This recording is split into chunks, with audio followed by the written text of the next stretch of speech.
আমি জীবনে যে জিনিসটাকে সবথেকে বেশি ভয় পাই ওটা হচ্ছে এই ব্লাড দেওয়া।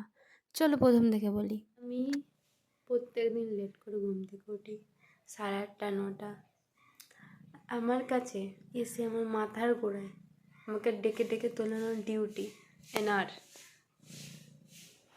দেখা তুই বল, এই যে এই এই মেয়ে মানুষটার ঘুম থেকে গলানোর ডিউটি প্রত্যেক দিন। কি বলিস বিল্লু? কিন্তু प्यारा बच्चा कुचू कुचू माना माना कुचूটা কুচু কুচু। ও প্রত্যেক দিন এসে আমাকে তোলাবে, তো আজকে আবার আমার ব্লাড নিতে আসবে। তোমরা জানো যে মানে আমার 1 মাসেরও বেশি, মানে 1.5 মাস ধরে জ্বর, আর আমার শরীর থেকে যাচ্ছে না। তার জন্য আজকে আমার ব্লাড টেস্ট হবে।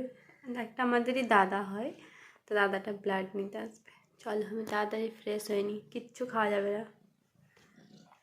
আমাকে কিচ্ছু খেতে বারণ করেছে, পুরো খালি পেটে 1 ঢোক পানিও খেতে বারণ করেছে। গলা বেরোচ্ছে না।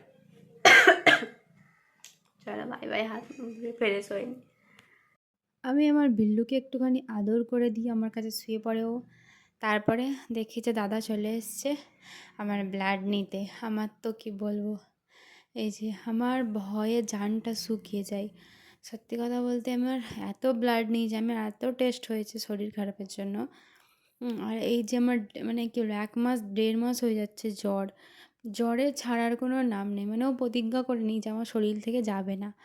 তারপরে দাদা মানে আমাকে বলছে কি যে ভয় পাওয়ার কিছু নেই, মানে ছোট বাচ্চাদের যে সিরিঞ্জ দিয়ে রক্ত নেয়, আমার সেম সিরিঞ্জ দিয়ে রক্ত নিয়েছে, যাতে আমি মানে একটু কম লাগে।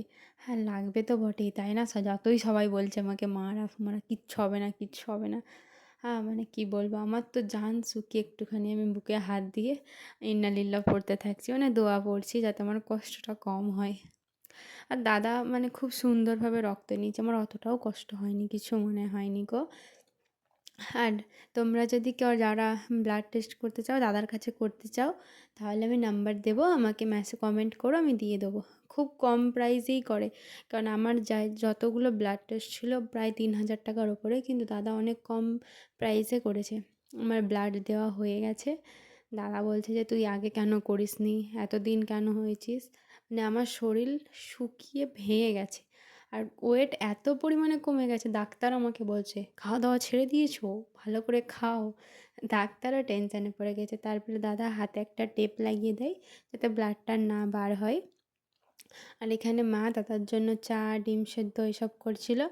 তারপরে দাদাকে খেতে দিয়ে দেয়, আর এদিকে আমি ব্রাশ করে নিই, কারণ আমি ঘুম থেকে উঠে আগে ব্লাড দিয়েছি। তখন আমি ব্রাশ করিনি, আর হাতটায় খুব ব্যথা হয়ে গেছে, মানে হাতটা আমি ভাঁজ করতে পারছি না। আর বেশি প্রেশার পড়লে আবার ব্লাডটা বাইরে দিয়ে আসবে, মানে খুব কষ্ট হয়েছে গাইস। চলো পরে হবে আবার দেখা।